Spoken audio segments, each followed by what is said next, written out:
I love the reminders of like why we do what we do, because we talk about it a lot, but sometimes, like you were saying, like it's just so hard in today's world to keep the faith or to be hopeful or to like feel good. And sometimes it's like, wow, this is a situation like this, a reminder of like, you're making a difference, Kezia.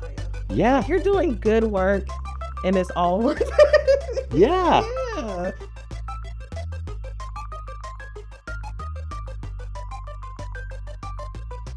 That's the voice of Dr. Kezia Jackson, a clinical psychologist and the founder and CEO of Healing Spaces, which specializes in providing psychological assessment and therapy for underserved populations, especially people of color. Kezia and her team at Healing Spaces are among the just 4% of mental health professionals in the United States who are Black. That's important because people of color, especially Black populations, are frequently misdiagnosed. They're labeled schizophrenic or depressed or bipolar, when the real issue is oftentimes acute, complex, or generational trauma. So obviously, Dr. Jackson was exactly the right person to talk to about the question that seems to be on just about everyone's mind. How do we maintain sanity in an insane world? One thing she mentioned was taking the time to take care of oneself. And I wanted to expand on that a bit because it reminded me of something I've been thinking about. And that is our sense of self, especially as it relates to our interaction with the world. At the heart of so much of what ails us as a society is this sense of, who am I? Where do I fit? What does it mean to be a part of a community? What is required of me? I'm a believer in Viktor Frankl's theory of the will to meaning, which he laid out so powerfully in his book, Man's Search for Meaning. Another way to phrase this might be, what do you stand for? I think we're all familiar with the saying, if you don't stand for something, you'll fall for anything. And I'm particularly fond of it because I love a clever turn of phrase. But I think it's misleading because in fact, we do all stand for something. Our actions signal our values in the same way that a red octagonal sign signals stop. And that is true for our interactions as well. What do we stand for might mean, what do we stand up and fight for? But it can also mean, what do we communicate? Like in the case of that stop sign. Right now, standing for something is particularly prescient among the portion of the country that is passionate about democratic politics. Because we just saw a small group of Democratic senators cave to Republicans and trade a principled stance on healthcare for reopening the government.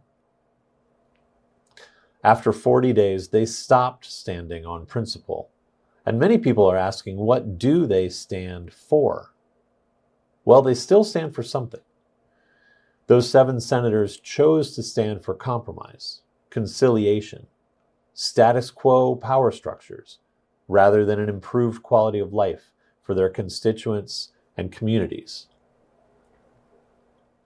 About 30 years ago, in another lifetime, I ran a drug, alcohol, and violence prevention program out in Washington State. We did this exercise one time where we had students define what they stand for, and then they made a sign or a punctuation mark or some other symbol that would represent what they stand for. The point is, all of us, at all times, are making a statement. We are standing for something. And even in our smallest interactions, we are communicating that. That contributes to the overall kindness or cruelty in the world. And it's a tiny baby step, a flutter of a butterfly wing in that direction. Anyway, when I stepped inside Healing Spaces, I immediately knew that this place stands for a warm, nurturing, lively, and yet hopeful approach that is also fiercely protective. That's who Kezia Jackson is. And I hope you enjoy our conversation. Dr. Jackson, Hi. Thank you very much. Thank you for joining me on this podcast. Yeah. So we chatted a little bit already, but I'm interested to hear your story Okay. and the Healing Spaces story. and then to get into the broader picture of why you do what you do and the issues involved and all that. Okay. Yeah. Sounds good. So from the beginning, let's hear it. So I was born on a cold day. No. So Kezia Jackson. I am a licensed clinical social worker, and I'm the owner of Healing Spaces Psychological Services. So a little bit about me is I'm from Maryland. So born and raised in Annapolis, and then I did all of my schooling in Baltimore. So I went to UMBC, and then I went to Loyola University, Maryland. And the only reason I'm in St. Louis, which I'm grateful for, it was a journey that I didn't plan, is because I did my postdoc through the Center for Behavioral Health, which at the time was associated through UMSL. So I moved here, thought it was just going to be a year, and clearly that was 10 plus years ago. So I stayed a little bit longer than that. But as I was just getting involved into St. Louis, which I think one of the reasons I ended up staying and I love it so much is that it reminds me a lot of Baltimore, like for some of the good as well as the bad. So even when my spouse would come home and I'd take him around Baltimore and some of the places I used to go and hang out, and he was like, this looks like St. Louis so much. Yeah, he's from here. Yeah. So, it just has always felt very much at home. And a lot of my clinical work has been with what we call a traditionally underserved population. So a lot of black and brown individuals. A lot of my experience is working with children in residential treatment centers. So a lot of behavioral issues, low SES, like all types of severe mental illness as well. So I love it. It brings me great joy. I'm kind of sad I don't do it as much now, but that's kind of what shaped my early clinical experiences. And I bring that up because a lot of the work that I did was in community mental health, which traditionally is lower SES population. There's a lot of intersection with race and ethnicity. And I found myself in all of these places doing great work with people who looked like me, and I was the only Black psychologist. And there would be a few other like therapists or clinicians sprinkled around, but I was the only Black psychologist. And as things evolved, or I would do work or like recommendations with clients, or just in speaking with my colleagues, I was aware of that some of the things that were being recommended were maybe not culturally aware, or some of the things that just the lens in which they conceptualized clients wasn't culturally aware. And I got to a point where I was like, I love what I do, and I think I could do it myself. And be in a position where I want to create a space where, and not like those other spaces were bad, but to prioritize cultural awareness, cultural competency. And I specifically wanted to create a safe space for healing for Black individuals, people of color, women, and for people from other minoritized population.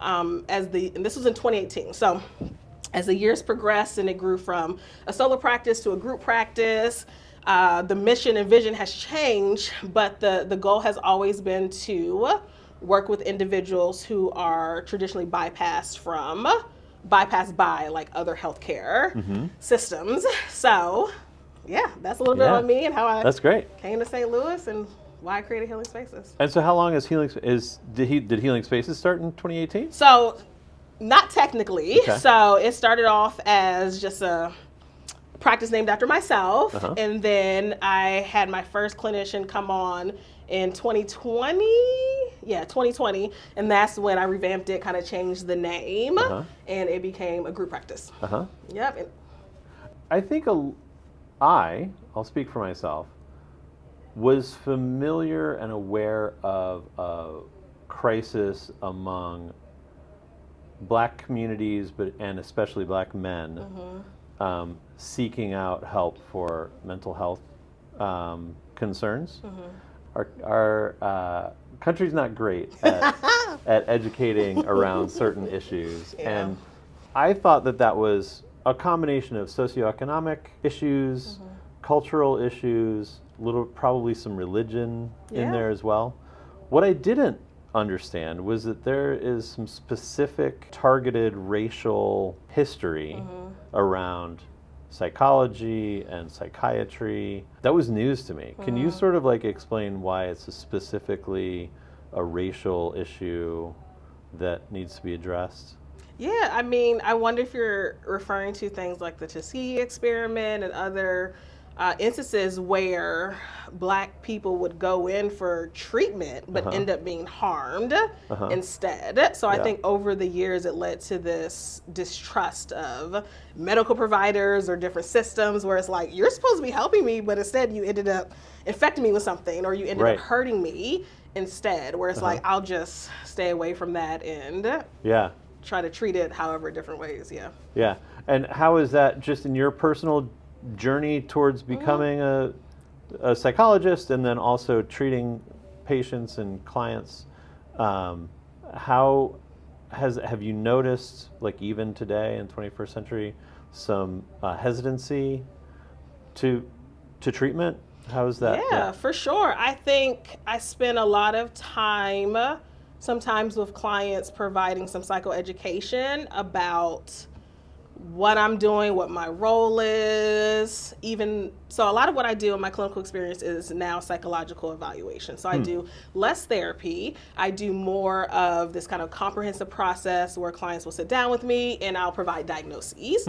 And there's people who come and they know what it is and they know what to expect. And there's other people who are like, you're going to do what? Now, like, I don't have any, like, all my family has had this all my life. What do you mean it might be ADHD? Or what do you mean it might be something else? So providing a lot of psychoeducation, but even time just building that initial rapport to say that, like, hey, the systems do suck, and I understand I kind of can represent someone within that system, but this is why, or this is what I believe, this is how I'm going to look at you, and this is how I'm going to kind of conceptualize your difficulties. And even if I give a diagnosis or something of that nature, it's just I always say, like, it's a label of behaviors that you already exhibit and know. Like, I'm not telling you anything different. I may tell you what the DSM says and whether or not sometimes we agree with it, sometimes we don't. But importantly, like, if this is a diagnosis, what can you do to better your lives in whatever way? And sometimes I'll say, like, I know psychiatry is a big thing where people are like, I'm not taking no medicine. I say, well, I'm not a prescribing physician. These are some of the things I would recommend. And why don't you just sit down and talk to this person who I trust and just share some of your concerns? Because I think a lot of people, they'll come in fearful for good reason, but once you kind of sit down and kind of talk about it, talk through some of their concerns, help them process it, they feel a lot better coming out, where it's like, okay, this is why you're doing it, this is why it's important, this is how I'll help my child at their school, whatever the case may be. And I think that provides some relief. And I always say that, like, you can take the report and do nothing with it. Like, it can be for your own personal edification. You don't have to share it with the school, your job, whatever the case may be, but at least you have some good information to now better your life in the ways that you want to. It seems like it's important to have the ability to sort of turn that diagnosis from, a bunch of bad news and a label, like you said, into opportunities for improving lives and function and things like that. It seems like you are good at that. You've got a real positive kind of. I like to think so. I think I can reframe things in certain ways, and I am also big on honesty and transparency. Like, that's a big thing that I always say. Like, here at Healing Spaces, you're gonna get the truth. So there's times where I'll say, like, yeah, I can see why you're concerned because you were diagnosed with schizophrenia. Like, for example, that's a diagnosis that is historically given to Black individuals over and beyond what's actually appropriate. So there a lot of folks are misdiagnosed. And I'll say, like, yeah, no, that is a misdiagnosis, and let me tell you what it really is, and this could be more helpful for you. Or I'll say, hey, I'm no prescriber, but that's a lot of medications for X, Y, and Z. I think it'd be really beneficial for you to talk to this psychiatrist, share these concerns, and see what they can do about it. So I'm always big on, like, hey, this is what I can do. This is what I think is right. Based on my experience and my expertise, this may not be accurate, but let me provide you with an accurate kind of diagnosis and conceptualization, and that can be very helpful too.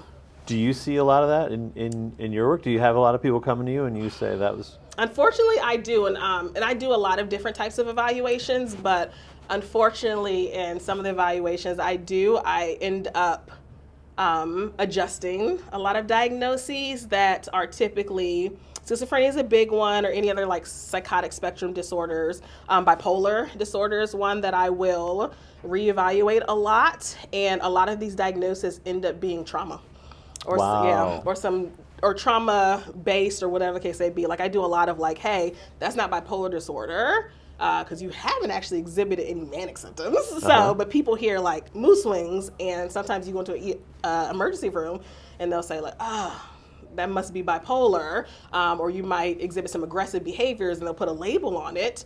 But I'll say, that's actually trauma. Let me tell you why it's trauma. And treating trauma can be very different than prescribing an antipsychotic for schizophrenia. You sort of already answered it, but I was going to ask about how people get misdiagnosed with schizophrenia in particular. Yeah, and so a lot of kind of ER, quick visit, switch.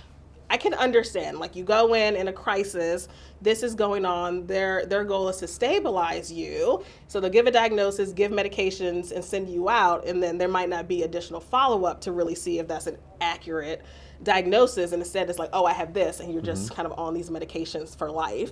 And unfortunately, I also work with a lot of children in the foster and adoptive care system, where they're kind of moved from home to home, or they lose a lot of information from their early developmental period through like all these different providers, and it takes some kind of digging to say like, okay, I could see, again, in crisis, how this happened, but let's consider some other diagnoses, some other things that could be attributing to some of the aggressive behaviors as opposed to something that's more pathological.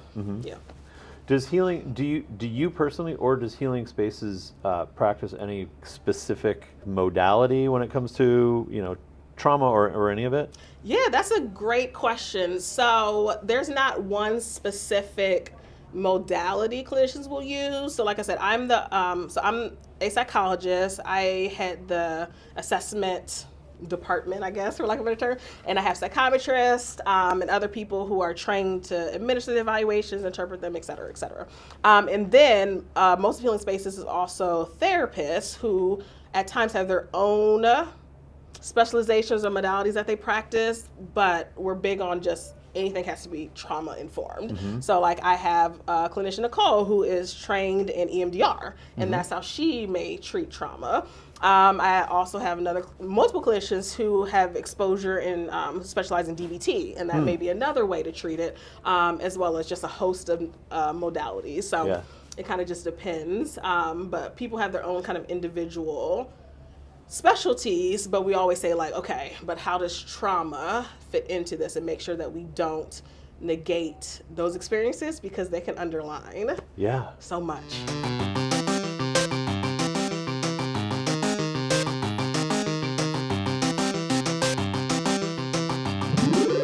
Going back to just like providing services to this broad underserved population, and you were using the term SES, which I assume is socioeconomic status.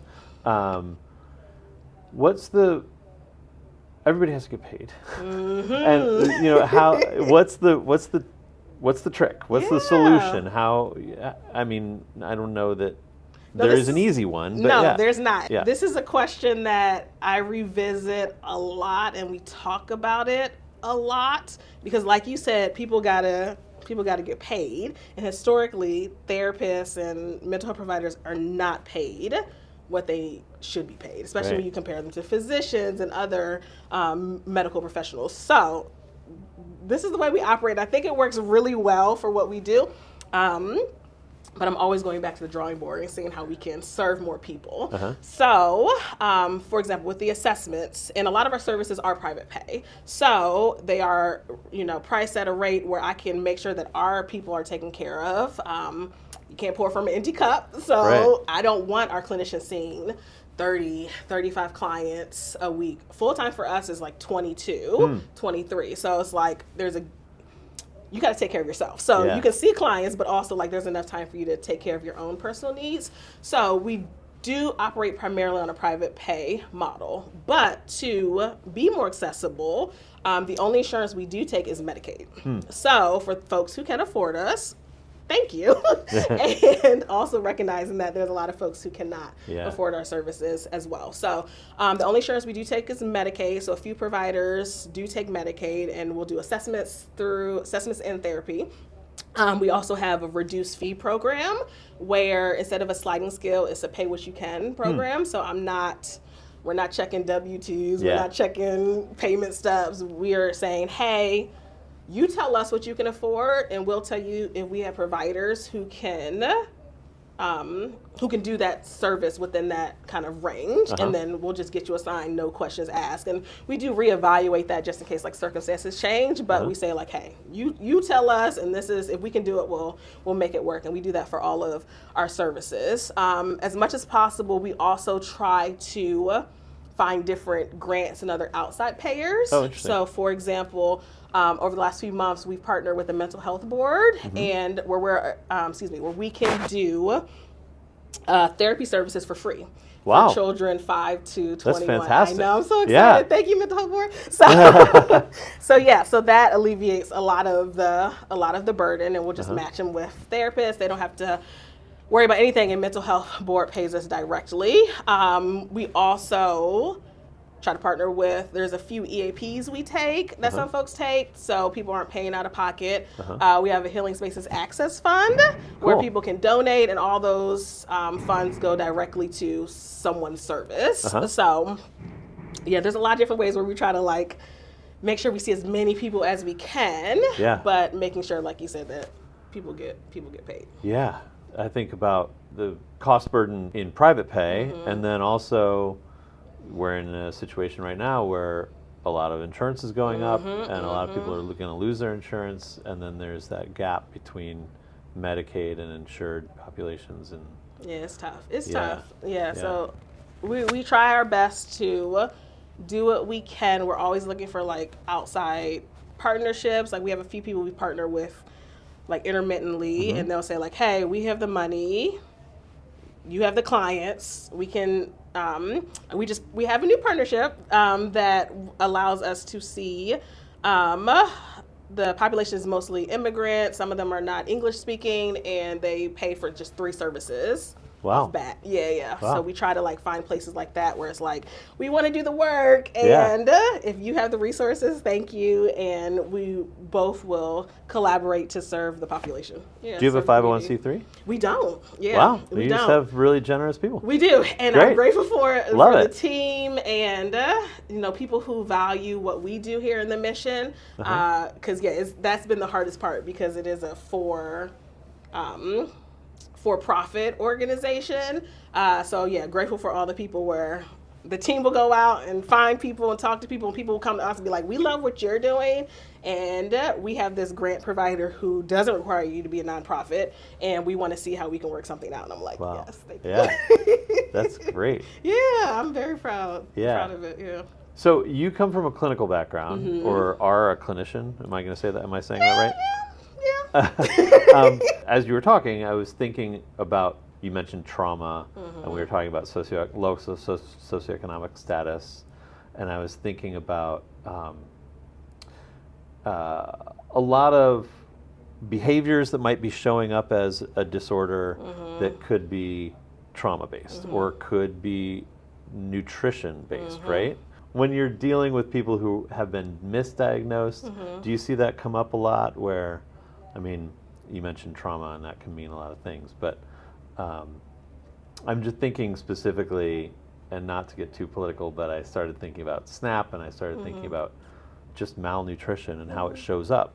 That's a great question. It is something that I think when we try to think of everyone holistically, and like you said, like there could be so much that could be contributing to how someone shows up, especially when you talk about like food, and I think of like Maslow's hierarchy of needs. So if like, if you don't have the things at the bottom, then of course you're stressed and anxious and could be depressed and things like that. So helping people meet their needs. I will say, because that kind of nutrition aspect is not our specialty, what we do try to do is partner with other organizations. And we have a list of referrals where we'll say like, hey, we wonder if this could be contributing to some of what's going on. So here's a referral to a dietitian that we'd like you to kind of go see and see if that could help improve some of your circumstances. So hopefully that answers your question. Yeah.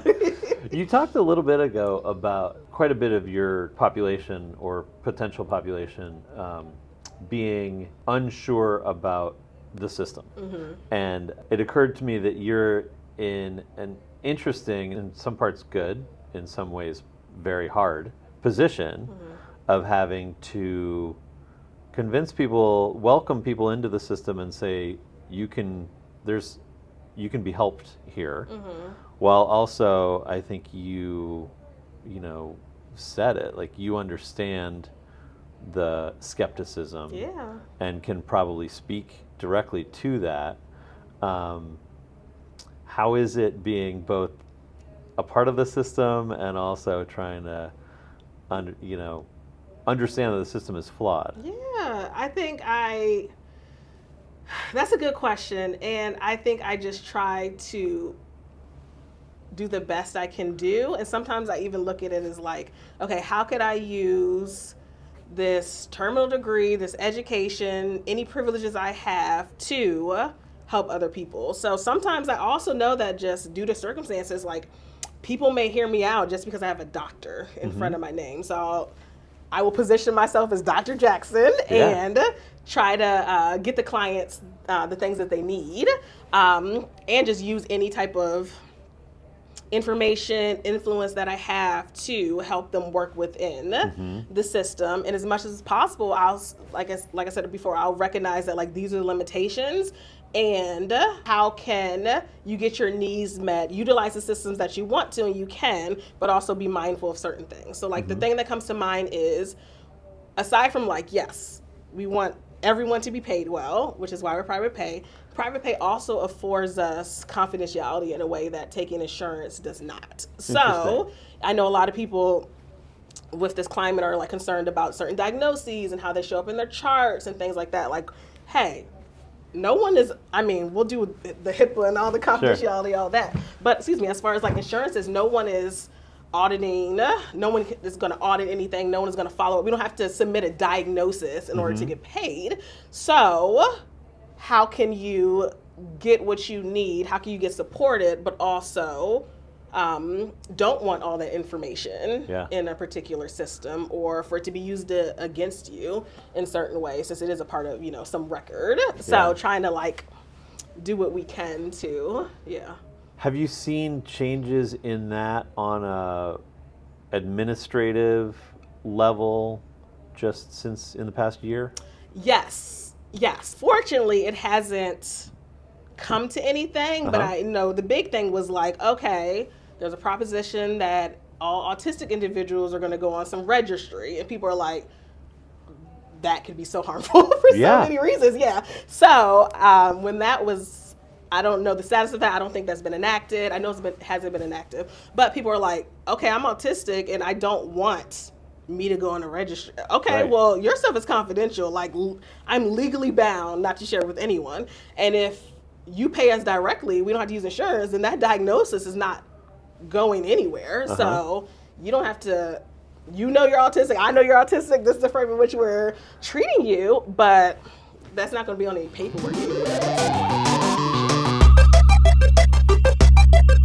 Something that I have been just personally wrestling with a lot since finishing my last run for office and then, living through the current administration is an internal conflict of a responsibility to be part of the solution, to do something, and the real powerlessness that I feel, and seeing what's happening to my neighbors, to our communities, to our country, gets me really angry. And then I get worked up and I realize that, or I feel like there's nothing I can do.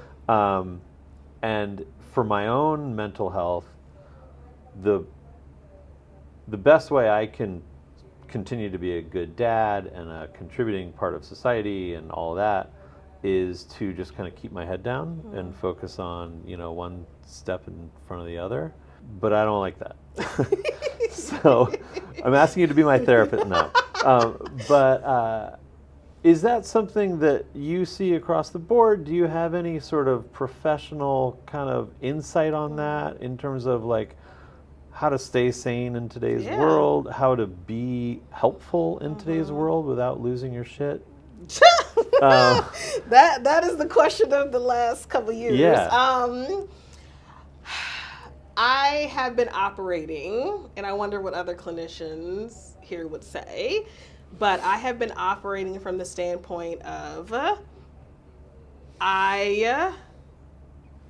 you said, it's hard. Like there's times where I wake up, like I woke today and I was like, what is going on? Like I felt so hopeless and frustrated. And it does feel like sometimes it's like nothing I do really matters. And then there's times where I'm like, okay, but what I can do is make donations to, a local food bank. We can try to do as many free services as we can. And I try to operate from this notion where it's like trying to stay informed and involved and fight the good fight. And also making sure I take care of myself as well, because this is what I'm trying to say. Because this is a marathon and not a sprint. So there's times where I'm gung-ho and I'm like, this is what we're going to do. This is how we're going to fight it. I'm all riled up. Like these are the actions I'm going to take. And there's other times where I'm like, all I have in me right now is to show up and see these clients and take care of them and go home and take care of myself and my family and see what tomorrow holds. So I think sometimes it is a day by day decisions, how I'm going to tackle everything that's going on, but being mindful of like, fight gotta happen, fight still has to happen. Yeah. I cannot also burn out because we are going to be fighting for some time. Yeah.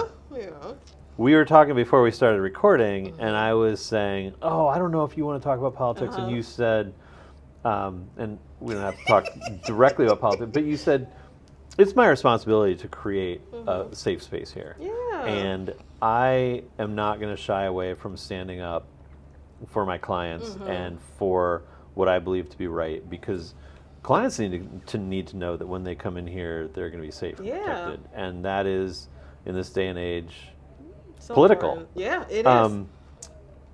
And it occurred to me as you said that the amount of privilege and luxury that a middle-aged straight white man has to say, I don't want to be political today.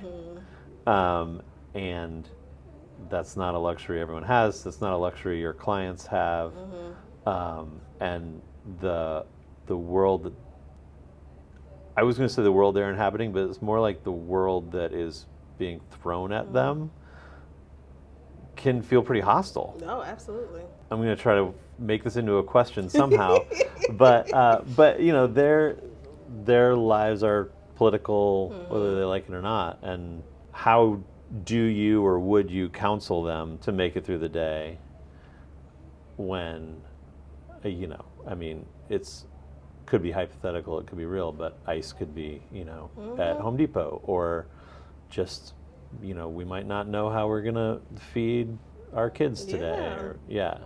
I feel like going back to basic needs, and I always do my caveat, like, I'm not much of a therapist these days, but going back to basic needs, at least in hearing like some of my colleagues talk about their sessions and kind of what they're facing right now, sometimes this, the therapy in which we've trained to practice, where we're going to process and go deep and do all these different things. Other times it's like, okay, let's be practical and figure out how you're going to get those needs met. Because at the end of the day, when you're in survival mode and you're thinking about like you said, what your family's going to eat, whether or not my citizenship is being threatened, or my friends and family's going to be picked up, whatever the case may be, it doesn't matter if we're practicing from CPT or CBT or whatever case may be. It's like, okay, what do you need today to make sure that you are safe and healthy,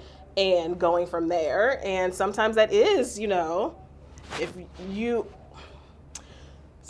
Sometimes that is being very clear of what we stand and how we're going to protect our clients, whether it be like who's stepping foot in our business or not, what we're going to do about it, what we're going to put in your chart or not put in your chart. Like, we take a approach where we're going to be as protective as possible. So like legally we have to put certain things, but we ain't got to put everything in there. And trying to accommodate as much as possible. So like, yeah, if legitimate concerns of not wanting to leave your house, let's meet virtually. And through that means, let's figure out like, what do you need to do? We have a wonderful client care coordinator who has a social work background, and she is tuned into everything in St. Louis. So sometimes it's I'm going to give your information to Elena, and she's going to follow up with you and help you get those basic needs met, to make sure that you know where to go to take care of yourself. And then we're going to touch back in our sessions next week and figure out what you need from there.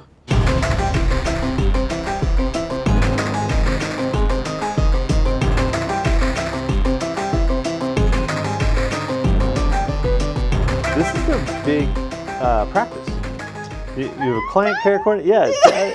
Tell me about all of it. Yeah. It's not just a place where several therapists come and have offices. You have a real coordinated practice. Which surprises me sometimes because, like I said, it started off with just me, and then me and another person, me and Nicole, and then now, we have, I don't know how many people on payroll, but it's definitely more than 12. Wow. But yeah, I'm very grateful. Like, psychologist. Regina's also a psychologist. Number of therapists who are here. Everyone operates on a hybrid schedule for the most part. So there's days where people are in office, days they're working virtually. There's like 8 or 9 of us, and I know everyone by name, but numbers are hard. I'm the CEO. We have a COO. We have people in different management positions, client care coordinators. We have assessment coordinators. I'm very grateful. Like, I tell my team all the time, like, I am so blessed to work alongside so many amazing people who all share the same ideas, visions, mission, and who's willing to do what they need to do to support their clients as well as themselves. And I'm just in awe of how a tiny idea has grown into such a big, kind of a big organization. Yeah, it's great. Thank you. Yeah. Do you feel, another thing I was thinking as I was driving here is about healing spaces and your mission and how refreshing it must be for people all over St. Louis who are looking for this, like looking for these services, especially in an environment that gets them. But I'm going to ask the question from the other side, which is, do you feel like there's a need for better kind of training or educating the 96% of therapists who are not people of color? Yeah, there's only 4%. Is that it? Yeah, 4% of Black clinicians, Yeah. Yes and no. Like, yes and no. Because there's a part of me that's like, especially in this day and age, Google's free and it's not necessarily my job to train and teach and all that. And there's another part where it's like, we've had people come through here that are not Black, who, are white, who specifically come here because they say, like, I recognize that cultural competency is not taught in a way that it should be. Because I know even in, like, some of the programs I've been in, sometimes it's been delegated to just, like, a class at the end of a semester. It's like, now we're going to do the diversity chapter. And it's like, but it's all throughout. Like, it's just all throughout. So, yes, I think it depends on kind of the, what am I trying to say? Why people seek us out. Because sometimes it does feel very much like, okay, well, this is what y'all do. So, like, how can I get in your space to take? That's what I'm trying to say. It feels like they're trying to take and maybe not necessarily be from a good place to, like, actually want to learn and want to do good and want to help. It's kind of just like, oh, well, my professor suggested I get some more diverse experience, so I want to work with the people at Healing Spaces. And it's like, okay. Right. Or there's people who like, I recognize I have a lot of privilege in all these areas, and you all work with a lot of the clients that I either lack experience with or want to have more experience with, or just need to just know more, because like you said, there's a lot of clinicians there's just not a lot of clinicians that look like me. Right. So I know this is a good place to learn and be exposed to certain things and to do it in a safe, supportive environment. And that's why I want to come here. Yeah. And I feel like in that situation, yes, please come on. Yeah. Well, as you already said, like Healing Spaces can only take on so many people. And you're right, there's not a lot of clinicians who look like you. So there's a lot of Black and brown and people of color who know they need therapy and mental health services and have sought it out, and that's very good. They might be working with someone who is less equipped to, or less attuned or whatever. So I was even thinking in terms of like professional development for current working. Yeah. No, I'm definitely down for that, but I'm always like, please pay me. You'd be surprised how many people reach out and they're like, oh, we know this is what you're good at. Can you just come and volunteer your time? And it's like, no, please pay Black women what they're worth. Like, don't say you're down for the cause or you care about these things and then ask me or my team to come speak for free. Like, no, if you really want to learn and support, like, pay us, please. Not a discounted amount. Please pay us what we're worth. Right. Wow. Yeah. So we're always down, but you'd be surprised. Yeah. Some of the requests you get. So, as you know, I like to ask guests, make something 12% better. Okay. I know. I've been thinking about this a lot. I told you earlier, there's a lot that I want to make a lot better. Oh, good. Especially in America right now. But I have thought about this for myself. And I guess if I can just personalize it, like, I feel like my life would be better if I could have 12% more discipline. Interesting. Yeah. Because there's a lot that I do for others. I sometimes lack to do for myself. And there's many times where I'm like, you could be healthier, you can be more successful in these areas, you can do these things if you just had a little more discipline. So I think that's what my answer would be. Is that because you spread yourself too thin because you take on too many things? Or is that because it's more comfortable on the couch than it is? No, I think, I laugh because everyone here knows that I do too much. So yes, it is because I spread myself too thin, and going back to like being mindful of like, I've got a lot better about being mindful of my own capacity and my own needs, knowing that like, it's so interesting as a mental health professional, like we take care of people, like we have to be healthy physically, mentally, emotionally. So I have definitely been prioritizing like, okay, what do you need to do so you can do what you want in the St. Louis community? And I think if I had a little more discipline and said no a little bit more, or would say like today, for example, I was like, oh, when I leave here, I'm gonna go to the gym. I believe it. Okay, good for you. Now, if I had that discipline, I would know I'm going to the gym. Right now, it's kind of a little question mark. But now that I've put it on the air, I will definitely go. Yeah, we're gonna check back, follow up. I know, no. Okay, but that's the plan. That's the plan later today. But yeah, things like that where it's like you have to take care of yourself, maintain your boundaries, so you can keep doing the work that you love to do. Yeah. Thanks for doing this. No, thank you. This was great. I was going to say, this is fun. This is real fun. Yeah.